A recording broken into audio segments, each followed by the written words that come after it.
নমস্কাৰ বন্ধুসকল, আপোনালোক সকলোকে আমাৰ চেনেলটোলৈ স্বাগতম জনাইছোঁ। আমি বিভিন্ন সময়ত ধৰ্মতত্ত্ব, বাস্তু, নিউমেৰলজি, এষ্ট্ৰলজি লগতে বিভিন্ন ধৰণৰ আপোনাৰ জীৱনত লাগতিয়াল বিষয়বিলাকত ভিডিঅ' এণ্ড কণ্টেণ্ট প্ৰস্তুত কৰোঁ। আপোনালোকে আমাৰ চেনেলটো লাইক, শ্বেয়াৰ এণ্ড ছাবস্ক্ৰাইব কৰিবলৈ নাপাহৰিব। বন্ধুসকল, আজি এটা অতি সুন্দৰ বিষয় আমি আলোচনা কৰিম, যিটো বিষয় আলোচনাৰ অন্তত আপুনি বুজি উঠিব যে প্ৰকৃতাৰ্থত আপুনি যদি ইচ্ছা কৰে আপোনাৰ জীৱনটোক আপুনি খন্তেকতে চেঞ্জ কৰিব পাৰে আৰু উন্নতি শিখৰলৈকে আপুনি লৈ যাব পাৰে।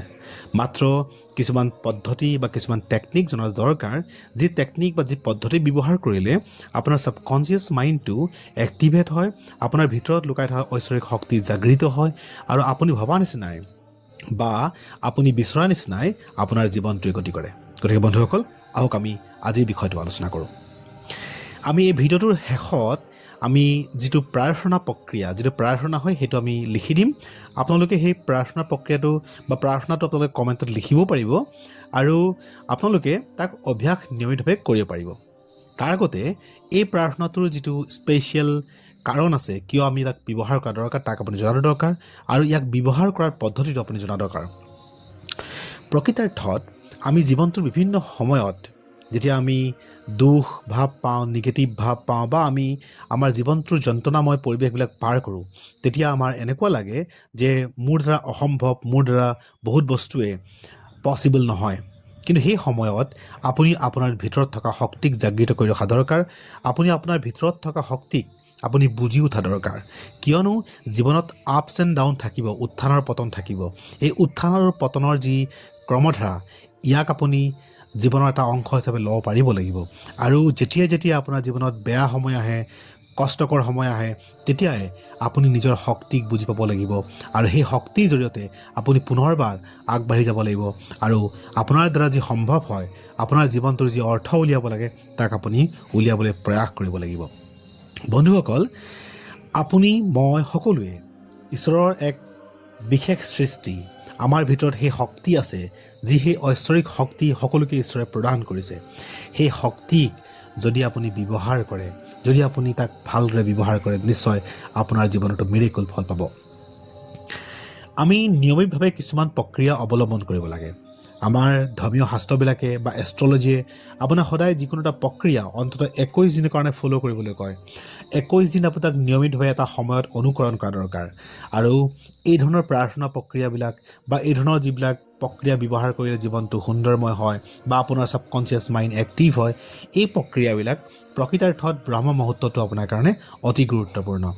ব্ৰহ্ম মুহূৰ্ত বুলি ক'লে আপোনাৰ আৰ্লি মৰ্ণিং, মানে 4টা বজাৰ পৰা আপুনি 5টা 6টা এইখিনি সময়তে আপুনি এই প্ৰক্ৰিয়াবিলাক অৱলম্বন কৰিব লাগে।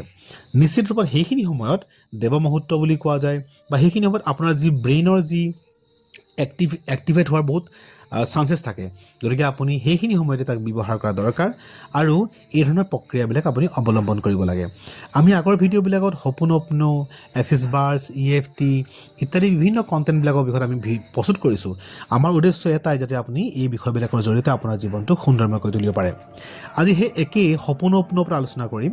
হোপোনোপোনো প্ৰক্ৰিয়াটো যি আমি সাধাৰণতে আগতেও আমি আলোচনা কৰিছোঁ, এই হোপোনোপোনো যিটো প্ৰাৰ্থনা প্ৰক্ৰিয়া, এই প্ৰক্ৰিয়াটো অৱলম্বন কৰোঁতে আপুনি আপোনাৰ ভিজুৱেলাইজেশ্যনৰ যিটো বিষয়, আমি তাক সদায় নেগলেচি কৰোঁ, আমি ভিজুৱেলাইজ ভালকৈ নকৰোঁ বা বহুত সময়ত আমি আমাৰ যি লক্ষ্য উদ্দেশ্য তাক আমি বিভিন্ন ধৰণে আমি ডাইভাৰ্ট কৰোঁ বা আমি অস্থিৰ কৰি তোলোঁ।